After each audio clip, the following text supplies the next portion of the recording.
Okay, YouTube. Got a 2016 Polarris. We've done a full engine rebuild on this thing. Oh. It had a spun rod bearing. So we done put the rabbit kit in it, full up. Once we got this thing done, we could not get the air bled out of this thing.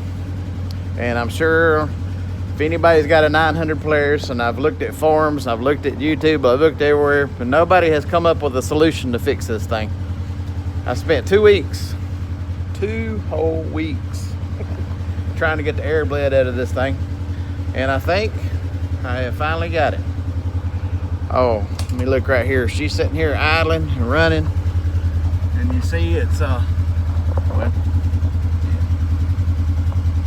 181 degrees, 183. She's just kind of bouncing right in there right now. Before she would go up to 200, 204, you might get the fan to cycle one time. And then it just, if it ever gets up to about 212, she's gone. It just takes off and goes to the moon. Oh. So the deal is with this is you got this bleed hole back here in the back. Where'd my flashlight go? Oh, it's in my pocket. Okay. So you've got this bleeder right here over your exhaust manifold. And you've read all these things, people telling you how to do it and what to do it and everything. And I tried everything that I could find, all the information I could find this week, anything anybody would talk about, and none of it was really helpful. Everybody talks about how you got to jack the front end up, how you got to do this and how you got to do that. Well, let me tell you, I've tried it all. I've run 6 gallons of antifreeze through this thing, and it gets an air pocket in it, and it just seems like it was making air. It's like the water pump was cavitating. Oh. So I finally figured out what to do, and I almost don't want to share the secret, to be honest with you. It took me so hard to get here, but maybe I'll get some YouTube views on this. But so the deal is, you get everything full, get it as full as you can. You flex the hoses up there, get the radiator full, get the puke bottle filled up. So it's here just over max cold. And to bleed this thing, you have to leave the cap on it. Let me tell you that right now. People will tell you to run it with the cap off. That is incorrect. Oh, you have to put the cap on it. It's the only way it'll push the water around. And what you do is you run this thing and let it cycle. It'll go up to 204 and then it'll come back down. And what I would do every time it would come back down, and the reason it's coming down is because the thermostat opens at 180. The fan comes on at 204. So once that thermostat opens, then you get full water circulation all through the motor and all through the system. Oh, you know, and then it opens up and it goes to the radiator. So, and it's like right now, it's sitting there at 181. It's doing good. Oh, I mean, this is where it should be. It's operating temperature. So everything's doing good. But I don't know if it'll pick up on here or not, but I'm gonna crack this thing one more time. I've bled it, I don't know how many times, like 1,000,000 times. But, I don't know. We'll try to get it so you can see right here. I don't even know where the camera is on this thing.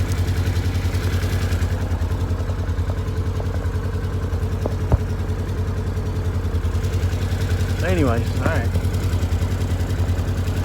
So you see it sitting in there bubbling, but that's just where it's come out and sitting there. So I'm gonna crack it. And you see it's water squirting out now.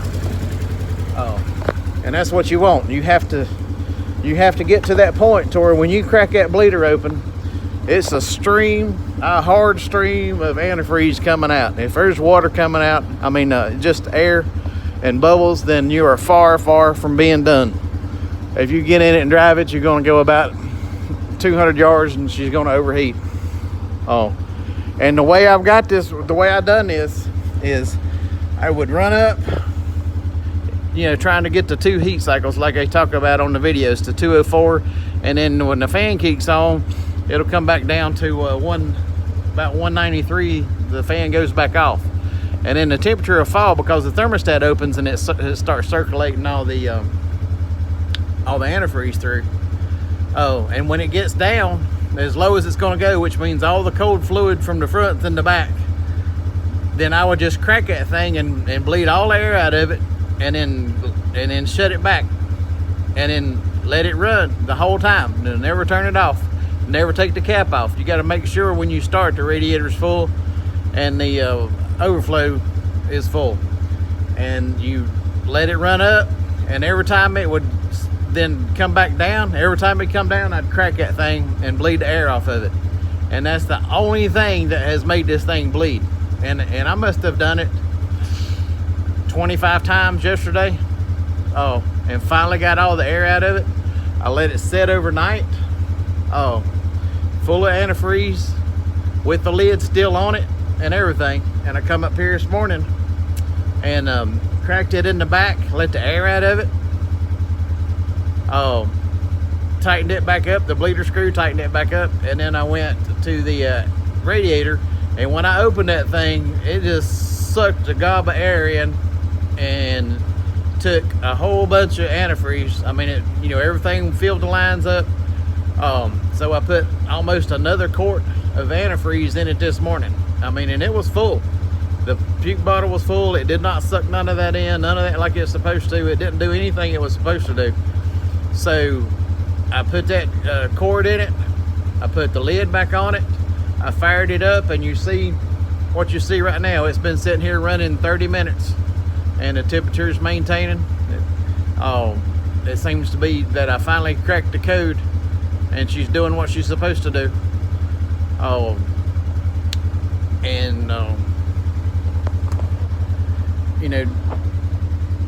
So it looks like after all is said and done that I finally figured out the formula. It was a pain in the butt, and I am so happy that I finally got it. And you can see right now, if you look, air pockets, see the air bubbles? It's still bleeding air out of it right now. I don't know if you can see right there coming up out of the vent tube going to the overflow. That's all air bubbles that's working out of this system still. And the only time that the air will come out is when the thermostat is open, and it doesn't open until 180 degrees. So what happens is, and this is my theory on this thing, is it'll open, the water will circulate, and then as soon as it cools back down, the thermostat shuts back down. It goes back to 179 and the thermostat shuts back down. So that part that's sending the water to the radiator, don't send it to the radiator no more. You still got water going through the engine, which is sitting there cavitating because that's where your air is at. So hopefully she's fixing the cycle one time right here. Maybe so I can get it on video. And I don't know.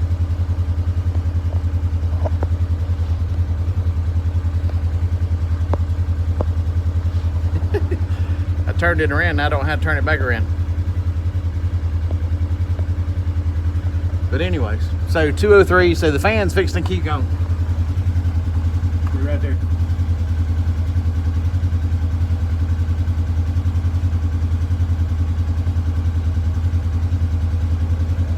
All right, 204. The fan just come on.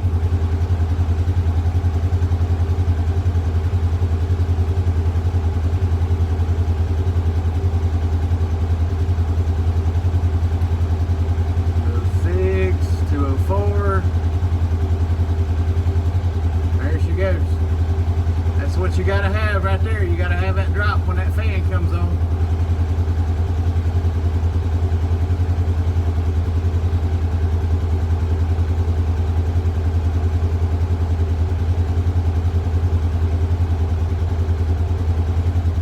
See?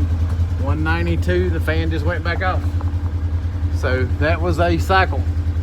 And see, it's let's see how far it drops here.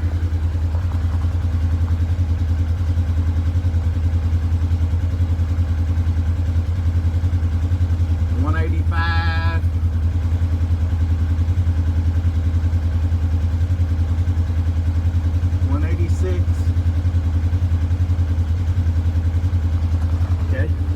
So now what I'm gonna do is right quick, I'm gonna come back here and I'm gonna bleed it again. See if there's another little air pocket in it. All water. So we finally got all the air out of it apparently at this time.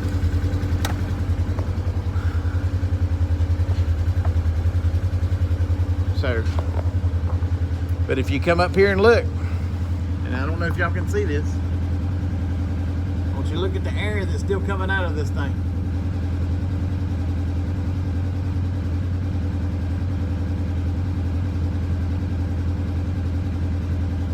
So I've got all the air out between the radiator and the bleeder, but that's still air that's in the system right now that's coming up, where it's working the rest of the air out of the hose, the hoses that's coming from the motor back to the radiator. And it's just continuous air pockets coming out of that thing. So I don't know how many cycles it's going to take to get all the air out of it. I don't know if it'll ever stop getting all the air out of it, but I know if you finally get it where it's solid antifreeze coming out of that bleeder back there, it will cool properly and it don't overheat no more. I mean, we've got the whole system at 195 now. I want you to look at the air coming out of this thing.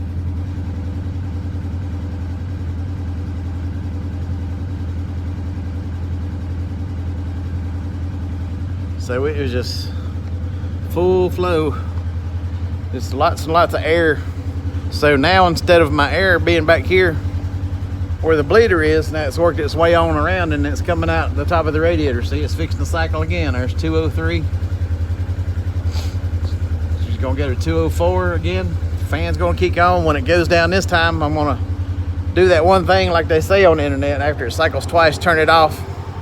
I'm gonna turn it off and let it completely cool again, and just give it a couple of hours to cool all the way back down, and then I'll check the fluids again and probably do this again. I mean, it took me almost an hour to do this time, which was better than 2 weeks. And it is cooling back down, so that way you know when you get out and run it on the trail, if it warms up a little bit, it is going to cool back down. And you see it immediately. I mean, it was, it goes 204, the fan kicks on. It's already back down to 192. Fan kicks back off. But see, as long as you stay over 180, and that everything is circulating throughout your whole system. So you got all the water the same temperature now.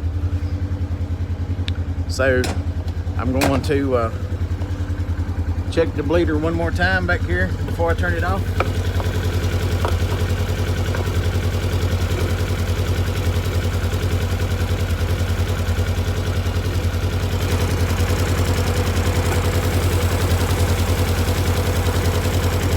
Yep, that was all fluid. That's what we want. So now I'm going to shut her down and let her cool. Whew. So this is actually going to be my first video for self-help, and I told the guys that helped me here at the shop and a couple other people that if I ever figured this thing out, I would do a video on this, because like I say, this thing, I've beat my head against a tree for 2 weeks trying to get this thing to bleed out. I've tried everything that I could imagine, and apparently I finally stumbled across it, and I was going to share it to the world. I feel like I should be paid $25 a head, so y'all feel happy. Please comment, share, let me know if you've had similar experiences on this. We are a full-time shop. We work on bikes and four-wheelers, side-by-sides, whatever you take. Here's some of the junk we got going in here. Got some little Honda action. Look, Honda. We got trials bikes. We got more old Hondas. Basically try to stick Honda KTM, but worked on a lot of different, like the Rangers. I don't have the same problem. Well, none of the Rangers we've had any problems with, after our rebuild. This is the first, and it's just the 900. I've worked on thousands. I hadn't had a problem I've worked on 570s, hadn't had a problem, but this 900 was a bear, to put it mildly. So please like, share, tell your friends, anybody that's got a 900 is having problems, and comment, and I sure appreciate it. Thank you.